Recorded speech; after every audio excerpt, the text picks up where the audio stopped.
Уважаемые зрители, мы сегодня начнем курс лекций, посвященный проблемам образования.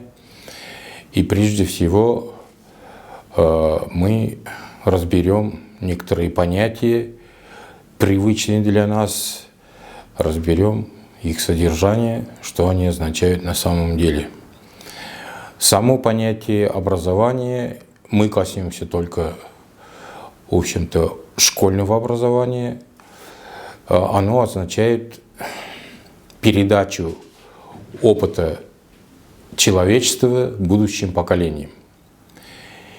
Известно, что опыт человеческий не передается по наследству, оно передается только путем образования и специального обучения детей, детенышей, людей. Человек становится человеком, только находясь в человеческом обществе. Так что человеческое сознание – это чистый продукт общественного воспитания, частью которых является школьное образование. Его основная задача – передача человеческого опыта будущим поколениям. Только обучаясь, получая знания об обществе, знания накопленного человеческим обществом, человек становится членом современного человеческого общества и может в нем функционировать и действовать. То есть это этап подготовки к жизни, общественной жизни. И, естественно, путем образования человек и добывает себе средства для существования. В число важнейших элементов опыта человечества является опыт своего народа. Это прежде всего его язык, традиции. Они точно так же не передаются по наследству. Они являются продуктом общественного воспитания. И поэтому система образования обязательно должна включать обучение родному языку. Поэтому понятие «родной язык» тоже требует определенного разъяснения, поэтому имеются разные трактовки понятия «родной язык» в России и в мире. Во всем мире родной язык – это язык своего народа. Человек даже может не знать свой родной язык, но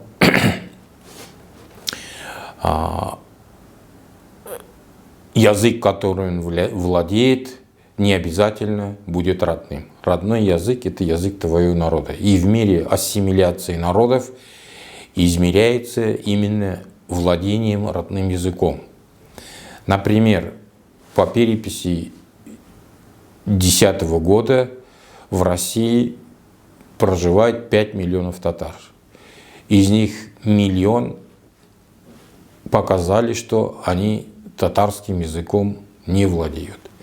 Это означает, что ассимиляция для татар составляет 20% на 2010 год.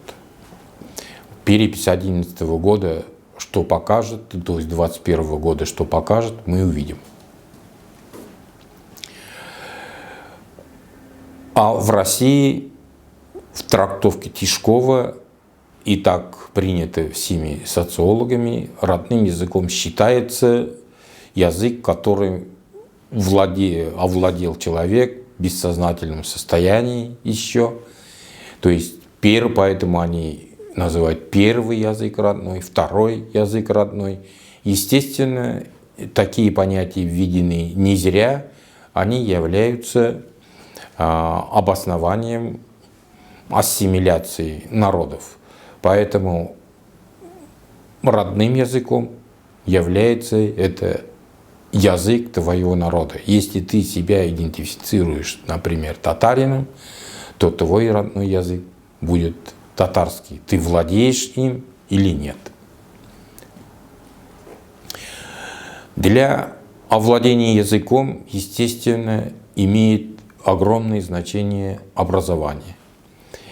Есть мнение, оно даже муссируется в средствах массовой информации, что родным языком можно овладеть дома, то есть семейным воспитанием. Да, родным языком в некоторой степени можно овладеть дома, в семье. Но опыт показывает, что система образования оказывает огромное влияние на овладение родным языком. Например, можно взять город Казань. В городе Казани все татары, они приезжие, они в основном корнями все деревенские.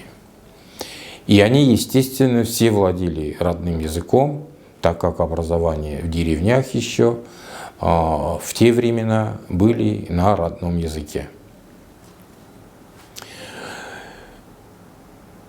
Они в семье говорили на татарском языке. Но дети их не воспитывались в русских детских садах, в русских школах, и поэтому они в результате обрусели. И сейчас в городе Казани татарский язык не является языком общения. Это культовый язык. Оно, конечно, пытается, сейчас идут попытки расширения сферы применения языка, но не касаясь системы образования. Это, конечно, уводит просто внимание от проблемы. Корень проблемы – это является система образования. В этом отношении необходимо поговорить и понятие национального образования. Это понятие тоже лукавое, потому что любое образование является национальным.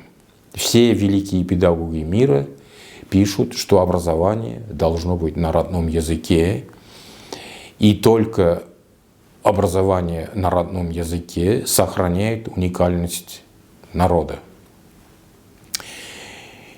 И ни национального образования не бывает. Например, образование на русском языке, оно тоже национальное, это не нейтральное образование. Образование на татарском языке дает такие же знания, только посредством татарского языка, и закрепляет татарский язык в сознании и в опыте человечества. Без образования, без отсутствия языка в образовании показывает, что этот язык будет ассимилироваться и исчезать. Только применение языка в образовании и в жизни сохраняет язык и сохраняет, соответственно, этот народ. Поэтому коренной признак сохранения языка – это наличие системы образования этого народа на своем родном языке. Это подкреплено и в мировых нормативах. Например, по главным признаком образованности по международным нормам является владение родным языком. Это самый первый признак образования, образовательных компетенций. Человеку, не владеющему родным языком, который не сдал экзамен по родному языку, документ об образовании не выдается. Наша страна тоже в настоящее время ведет процесс присоединения к мировым образовательным стандартам. Например, в высшем образовании это уже давно продолжается. Вот поэтому у нас был введен бакалавриат, магистратура, и образовательные программы были приведены в соответствие соответствующих уровней знаний Европы и Америки и всего остального мира. В настоящее время ведется и перевод общего среднего образования на общие европейские стандарты. Они определяются европейскими образовательными компетенциями, которые были приняты в 2005 году и предложены всем странам внедрять их в себя. Россия входит в Совет Европы, и они тоже начали внедрять эти образовательные стандарты в своей образовательной системе. С 2007 года идет переход на федеральные государственные образовательные стандарты, про которые, конечно, все слышали, но вот эти федеральные государственные образовательные стандарты построены на общеевропейских образовательных компетенциях. В отличие от общеевропейских образовательных стандартов изменена только одна компетенция – компетенции по родному языку.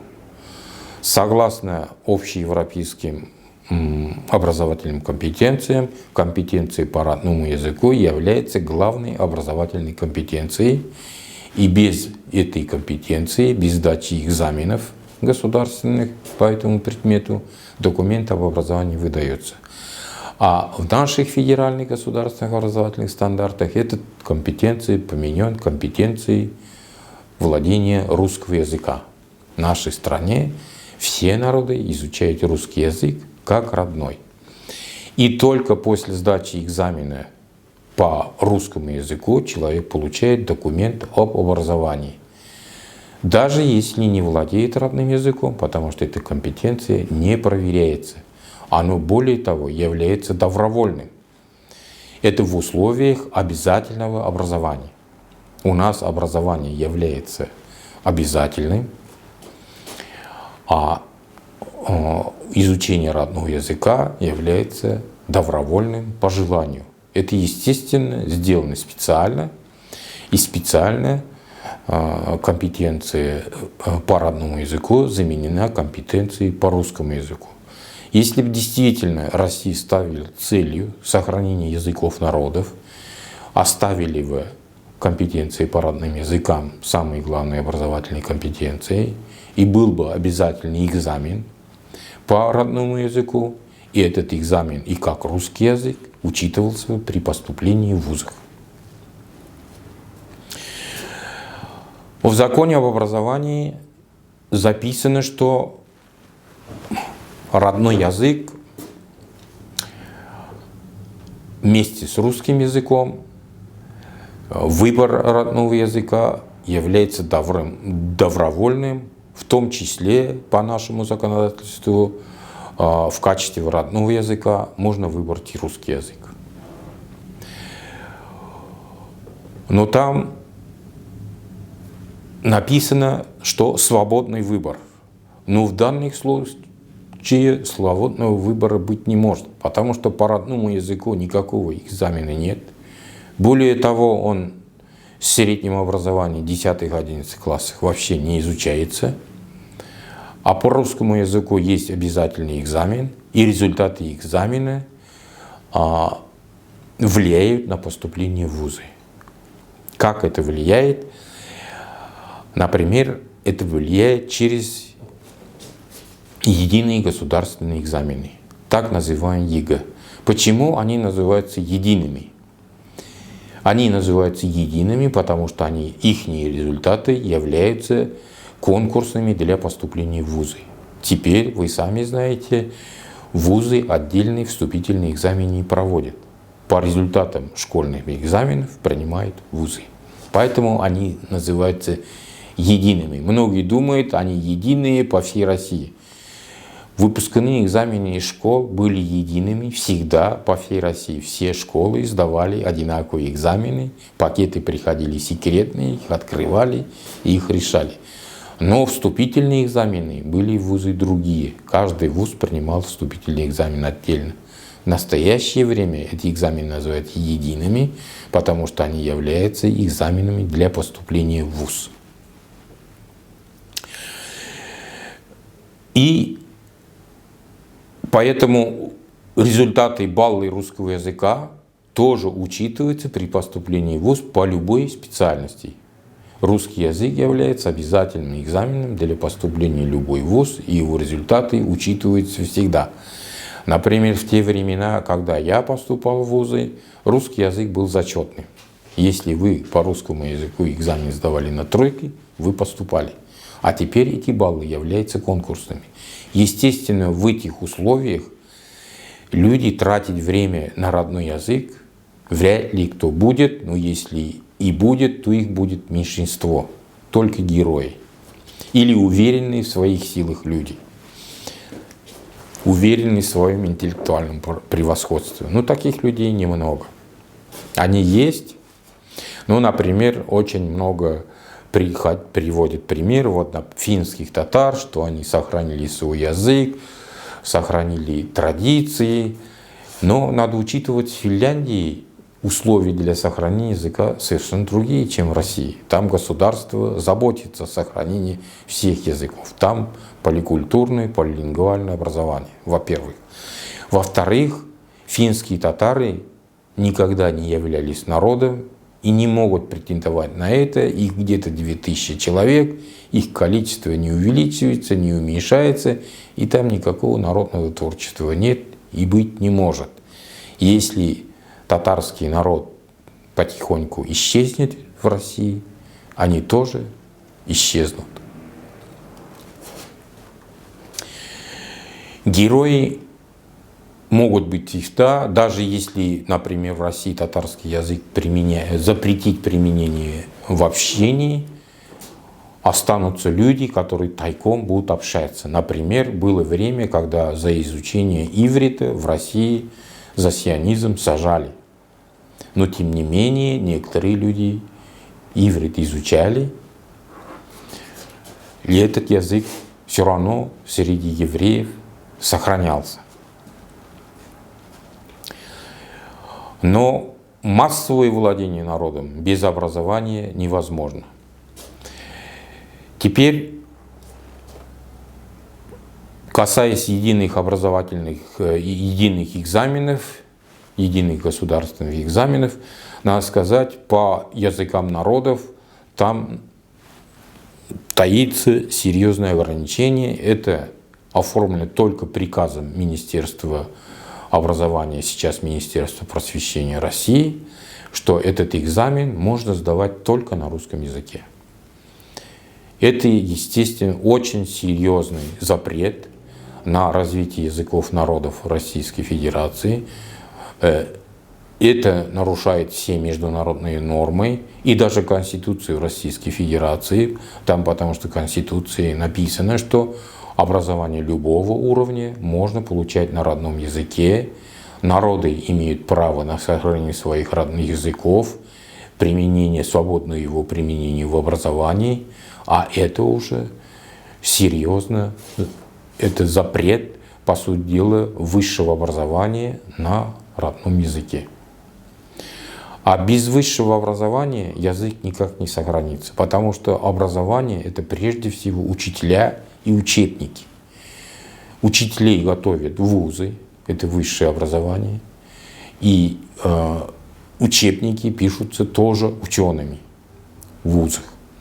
Поэтому отсутствие образования на родном языке на высшем уровне, высшее образование, автоматически приведет к исчезновению образования вообще на родном языке. Без учителей, без учебников образование не существует. Например, в регионах Российской Федерации после Великой Отечественной войны постепенно в вузах подготовка специалистов по родному языку и преподавателей, могущих преподавать предметы на татарском языке, были закрыты.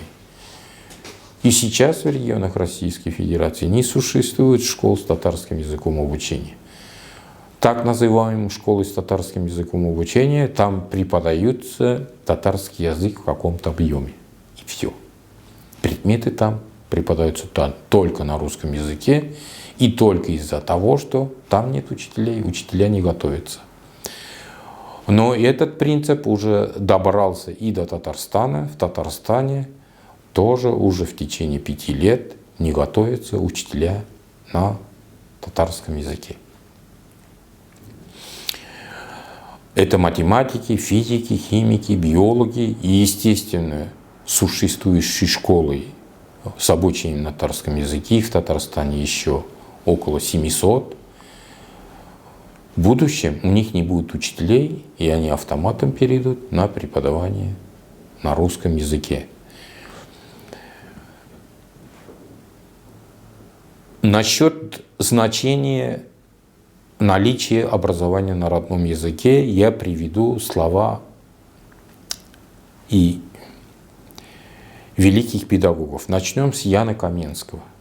Ян Каменский жил в 1560-х годах,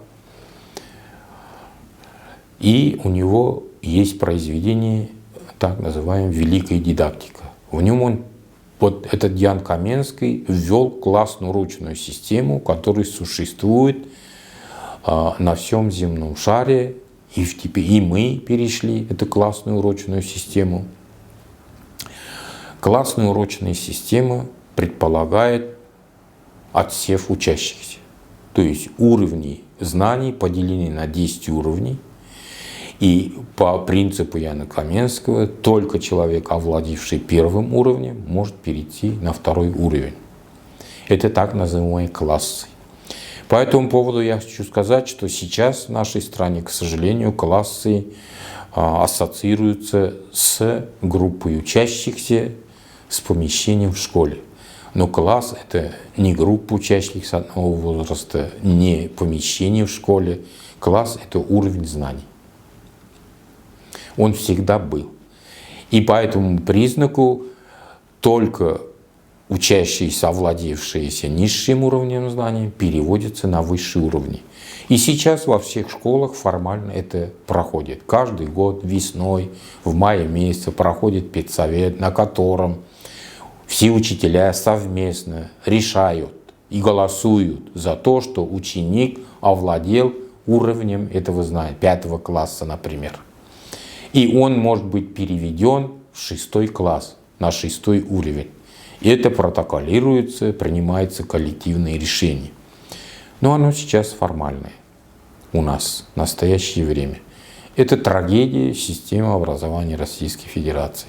Оно началось с 1965 года, когда было принято перейти на коммунистическое общество, а в то время уже вся Европа имела обязательное среднее образование, а наша страна никак не могла реализовать даже основное среднее образование. Отсев был большой. Например, только половина первоклассников заканчивала 7 класс. Остальные, получая двойки, отсеивались и учились в ФЗУ, ПТУ, получали рабочее образование. Да, в Европе давно уже обязательное всеобщее, бесплатное среднее образование. Но там образование, среднее образование и основное образование дается по уровням. Есть 3 уровня основного образования. Есть технологическое образование, есть среднее образование, есть гимназическое образование. Только люди, получившие гимназическое образование, поступают в вузы. И имеют право поступать в вузы люди, имеющие среднее образование. Технологическое образование не дает возможности. Хотя они обучаются столько же лет, но не имеют права поступать в вузы. И отбор производится не по желанию родителей. Отбор производится после начальной школы по результатам экзаменов. По математике и по языкам. По родному языку, по иностранному языку и по официальному языку. И математику. По результатам учащихся делят по разным школам. И это еще не гарантирует, что вы эту школу окончите, потому что есть ежегодные экзамены, по результатам которых тоже отсеивают. Но они отсеивают не более плавно. Гимназию отсеивают внутри себя по разным специальностям, а потом в средние школы по разным специальностям отсеивают, и потом в технологические школы. Технологические школы никуда не отсеивают, там тоже очень много специальностей. Там больше всего специальностей. Там от прислуги до токаря или слесаря любую специальность можно получить. Вот такая система образования. И Ян Каменский эту классную урочную систему он ввел. До классной урочной системы все сидели 10 лет и получали документ об образовании, но некоторых вообще никаких знаний не было. Как сейчас у нас, например. Россия все-таки сумела классную урочную систему закрыть и перейти среднее, было как образование в средних веках. 10 лет сидит и получает документ об образовании. Это очень неэффективно. Естественно, это на нашей стране резко сказывается на его потенциале. Но я не буду уж показатели России тут рассказывать по экономике, на каком месте он находится по сравнению с Европой, той же самой Германией или Америкой, или даже Китаем. Но это последствия системы образования. Но у Яна Каменского есть более важное высказывание. Это что образование должно быть на родном языке. Почему же он по национальности чех, в то время ихняя страна была уже свободной, говорил о необходимости образования на родном языке. Потому что в средние века образование получали и в Европе на латыни. Это последствия Римской империи. Хотя империя рухнула в 400 году, римская, а вот образование на латыни сохранилось еще 1000 лет. И первым идеей Яна Каменского внедрила Англия. Английские королевы, его самого пригласила, он сам в этом участвовал. И переводили образование на английский язык. Систему образования. Потом, конечно, все это распространилось в Швецию по всем странам. Потихоньку образование перевели на родной язык. Потом Франция начала переводить образование на родной язык. И вот первый Ньютон, времена Ньютона, это уже спустя где-то 100 лет, уже появилась наука на английском языке. Ньютон уже писал на английском. Французские математики писали на французском. И вот для обозначения дифференциала между Ньютоном и Лагранжем шли дебаты, бои, чтобы каким знаком обозначить знак дифференциала. Дельтой по-французски или буквой «Д» по-английски. Но в конце концов победило обозначение Ньютона. Дифференциал сейчас во всем мире обозначается буквой «Д» и даже в России. Вот из этого я хочу перейти к образованию на русском языке. Вот один раз в Москве на конференции я докладывал на общероссийской конференции доклад, в котором указал, что мы предметы в школе преподаем на татарском языке. Был удивительный возглас из зала потом, после доклада. Спросили, как вы математику преподаете на татарском языке, где же вы берете термины? Я ответил, мы термины берем там, где и вы. Вы думаете, алгебра, геометрия, арифметика, плюс-минус, синус-косинус, биссектриса, гипербола, парабола — это истинно русские слова. Я говорю, вообще нет даже названия ни одного учебного предмета на русском языке. Даже история — это слово не русское. Story — это по-английски хранить. Это его смысл есть хранить. Поэтому все предметы названия они общие, мировые. Их не придумали русские.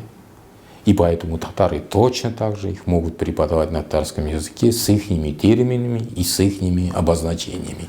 И это к обозначению дифференциала.